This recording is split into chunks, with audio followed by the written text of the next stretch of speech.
when family and friends were asking if you were okay, you do the typical blokey thing where it's like, yep, I'm fine. I looked at the best way to hang myself, and I looked into walking into the water and not coming back. I just got to a point where I thought that was the end. I just thought there was nothing I could live with. I just thought everything was coming to an end, and I just didn't see any point in being here. My little red bench is becoming a bit of a movement, which I just find surreal, because that one bench that I thought was a silly idea and just a daft daydream has saved a life. And that, I can't put into words how proud I am.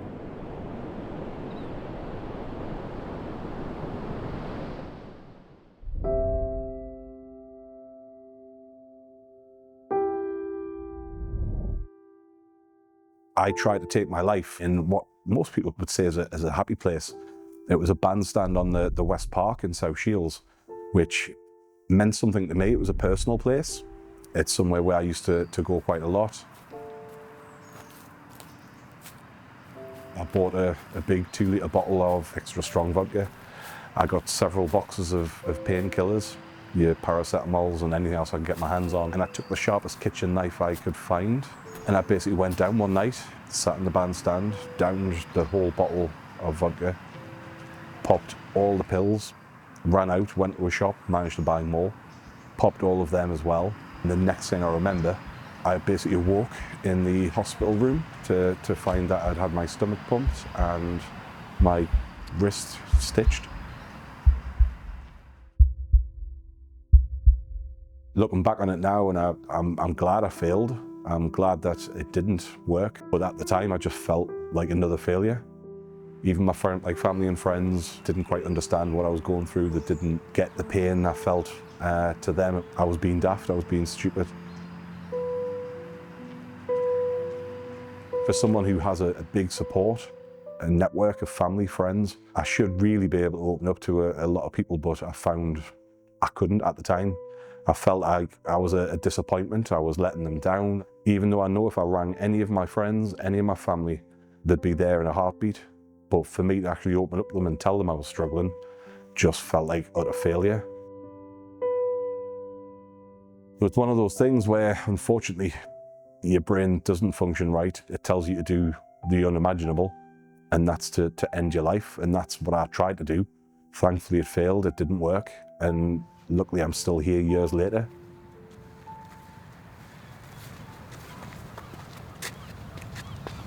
I'd love to say that my lowest point was when I attempted suicide back in 2003. But for me, that wasn't actually my lowest point. I had a mini, what I would describe as a breakdown back in 2015, and that actually turned out to be rock bottom for me. The only good thing I had was the fact that I had been through this before, so I knew I could get through it again. Yeah, that was a low time for me, and that wasn't even when I attempted to take my own life.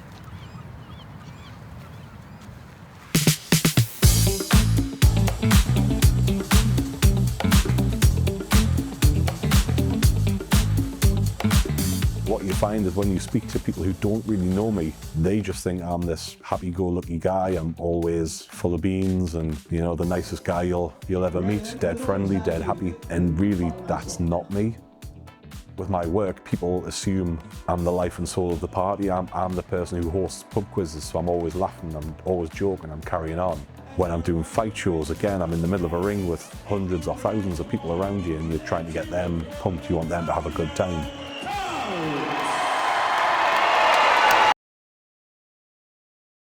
And there's times inside I'm just breaking.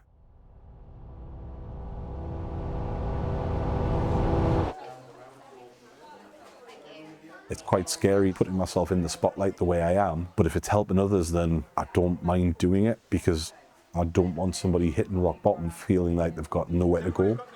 So if I can put myself out there, and if I can show them that there is a way out of it, if that helps one person, then it's worth it. It's why I'm involved with a lot of the local charities, and it's why I set up my own.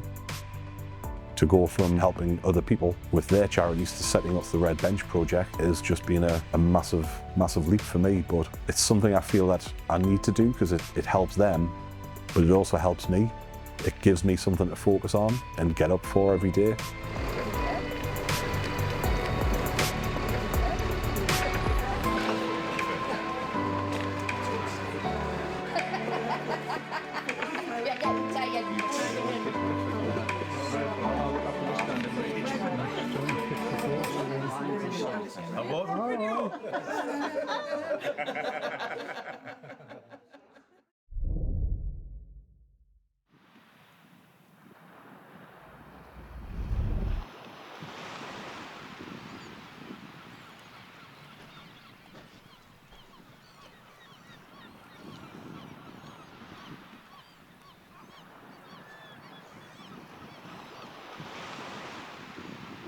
Depression isn't just feeling sad. Depression is not wanting to be around people.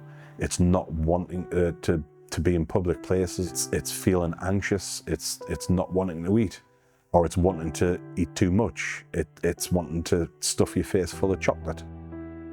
There's no cure. There's no one fix for all.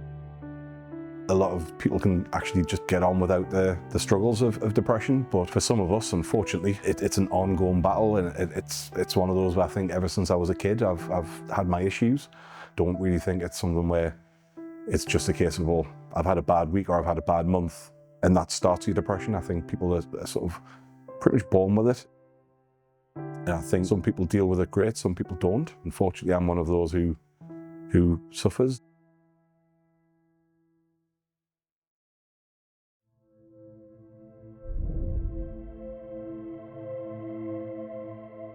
When my mum passed away was the same year that I'd lost 3 people to suicide. I'd lost a couple of friends to cancer. I'd lost my uncle, and I was currently going through the courts fighting for my daughters, my 2 daughters. That turned out to be rock bottom. That feeling I would never wish on anybody, ever. I went to work and I spent more time crying. It would just be a case of somebody could say hello and that would be it. I'd disappear at the toilet and sob. My brain just wouldn't work. It couldn't compute why I was feeling that way.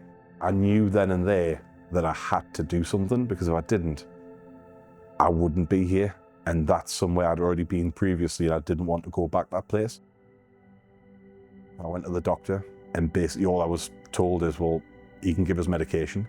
That wasn't the route I wanted to go down. The other suggestion was to get counselling. I explained to the counsellor on the phone how I was feeling, exactly what had set me off, and her reply to me was, "I'm surprised you're still here." Those words really did hit home. I wanted to try and find a way to help myself, so I tried all your self-help books. I tried reading them, tried looking on the internet to look for help and therapy. A lot of things, it was either private or it was just nothing available. I'd spent years basically telling people I was fine when inside I wasn't. So rather than trying to hide things, I thought I'm going to do the opposite. I'm actually just going to be open. I'm going to put it all out there, and then I can't hide. So I put a post on Facebook. That post literally opened up and told everybody I was struggling. I told everybody that I didn't want to be here. I told everybody that I needed help and I was trying to get help, and just to bear with me. Now, some people thought that was fantastic. They thought I was brave, which I just didn't see. They thought I was being inspirational by putting all my feelings out there. They thought it was a great thing.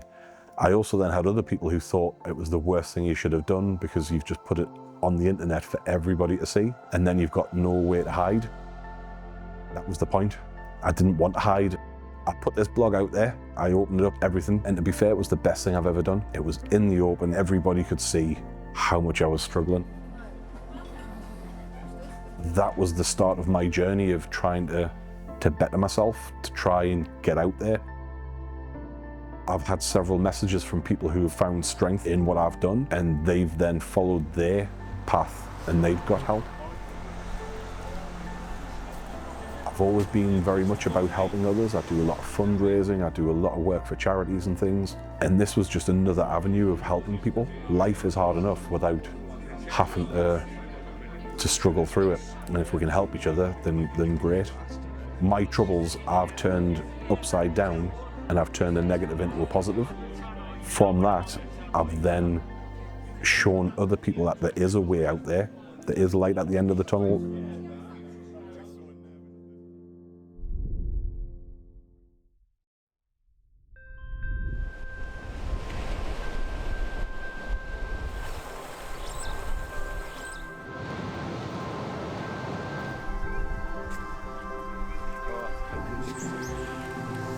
Very much.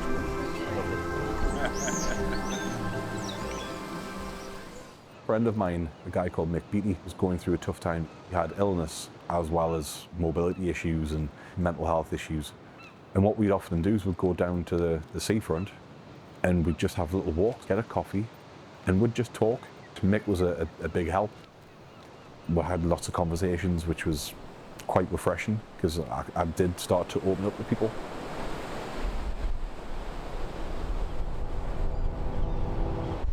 Mick sadly passed away, and afterwards I was just emotionally all over the shop, so I went to my usual go-to place, sat on my bench, and I cried. It was just trying to get your head around it all, it was just trying to make sense of things. And I don't know why, but I stopped and thought, well, I'd always wanted a bench when I died at the beach, because that was my go-to place. A place that people could use to sit, to just watch the world go by, listen to the waves, to collect the thoughts, to do whatever they needed to do, to soothe the soul, which is what I used to do. And I thought, well, why wait until I'm dead to get a bench? Why not get one now? And sort of from that, I put a post on Facebook asking if anyone could help me go about getting a bench. Not a memorial bench, it was something a bit different. And I just started the ball rolling. I suppose that's the birth of the Red Bench project. Basically, the Red Bench project was set up a year ago. My very first bench is literally about 100 yards up there towards the Sandancer pub. The aim today, what I'd love to do is try and get everybody up to the bench, get a big group photo, and then we'll do the litter pick. Red Bench project, in brief, is just to help people who are feeling low, suicidal. It's suicide prevention. That's the aim. We're doing a fundraiser today, raising awareness of it, and the outcome we could actually end up with another bench that could save lives.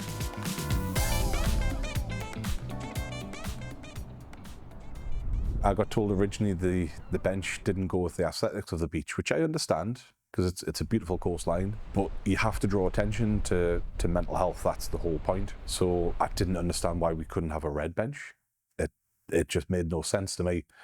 And then it was a chance meeting with council leader Tracy Dixon, who I can't thank enough. She absolutely loved it. She thought it was very well needed. It was something that could help a lot of people. And from that conversation with her, she told me to leave it with her and she would make some phone calls. I then had the phone call from the council to say, you can have your bench. What colour red do you want? And where do you want it? And that just blew me away because that was the start. It was becoming a reality.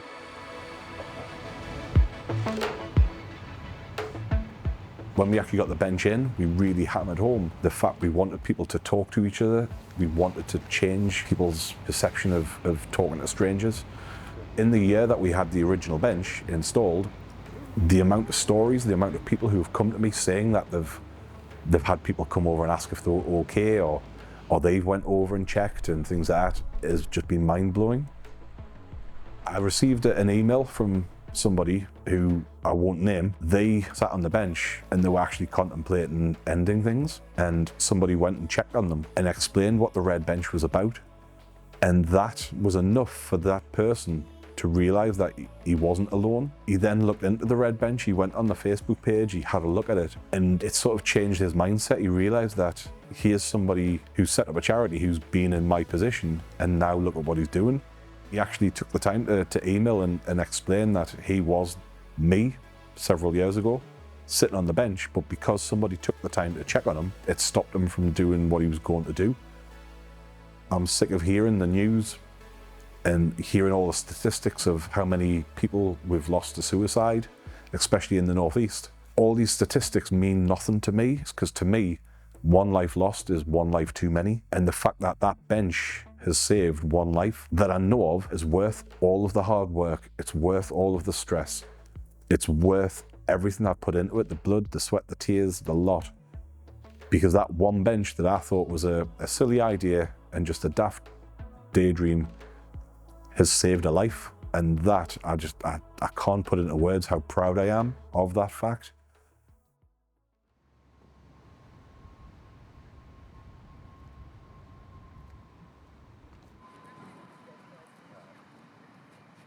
We donated the bench because to sit here and somebody come and sit and saying, are you okay? That's massive. It's really going to help a lot of people. Not just this bench, the other benches that are putting around South Tyneside as well.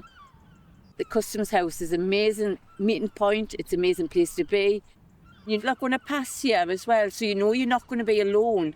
And even just sitting down and taking a breath and just taking the fresh air, it might give you another state of mind.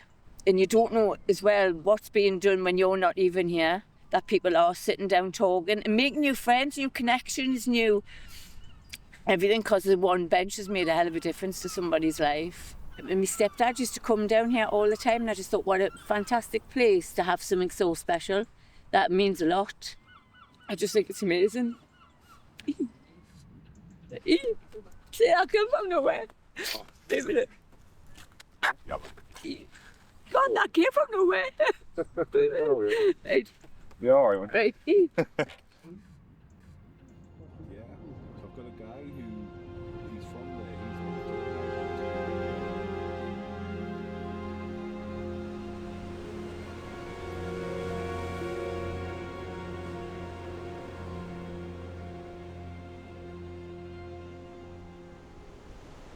We have several benches placed around South Tyneside, but one of the most important ones is right here in Marsden, which is unfortunately a known hotspot for suicides.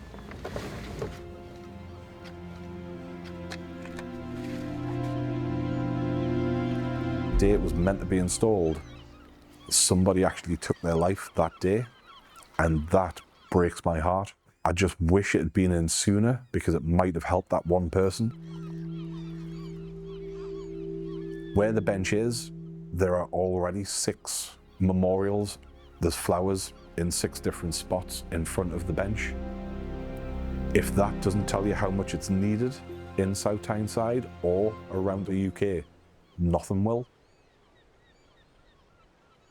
So having a bench placed here will hopefully save a lot of lives moving on in the future if people use them. At the moment, we know people are, and it has saved one life that we know of, and hopefully many more to come.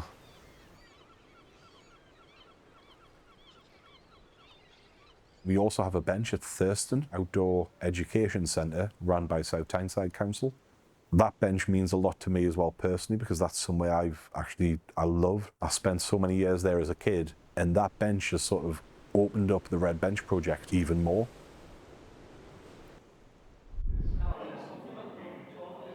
Yeah, it's been a bit of a mad year and a bit since we originally did the documentary. It's just been manic.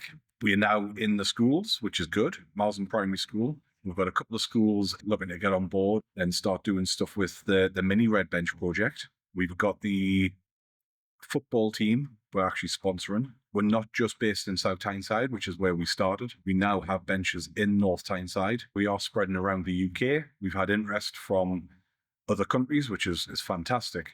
The Red Bench project has actually won awards. The Love South Tyneside award, that was brilliant. The final 4 in the BBC Make a Difference Radio Newcastle awards.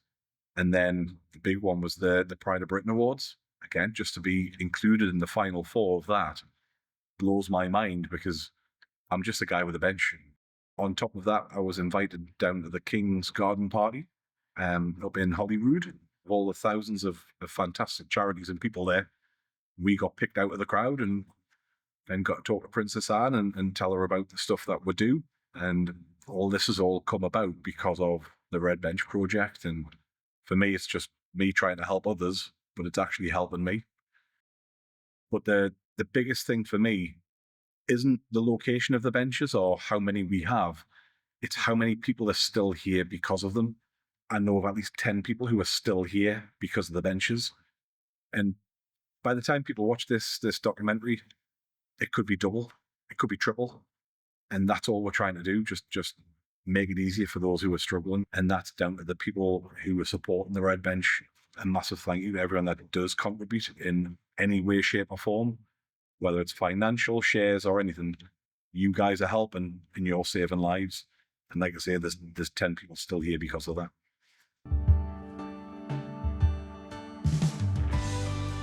If you have been affected by any of the contents of this film, please don't suffer in silence. Please reach out. There is help and support out there, be it family, be it friends, be it a stranger. It could be a group, a charity, it doesn't matter. Just don't deal with things alone. Please reach out. Help is out there. You will get through this. You will get through this. Lonesome heartbeat sat by the fire as she waits for a man to come home. Burning anguish cuts like a knife. What becomes of the ones out alone? Little does she know there's a man down, half cut and broken aside. Clown from ankle to brow. A man down, trashed and defeated, let down, looking at him now. Man down.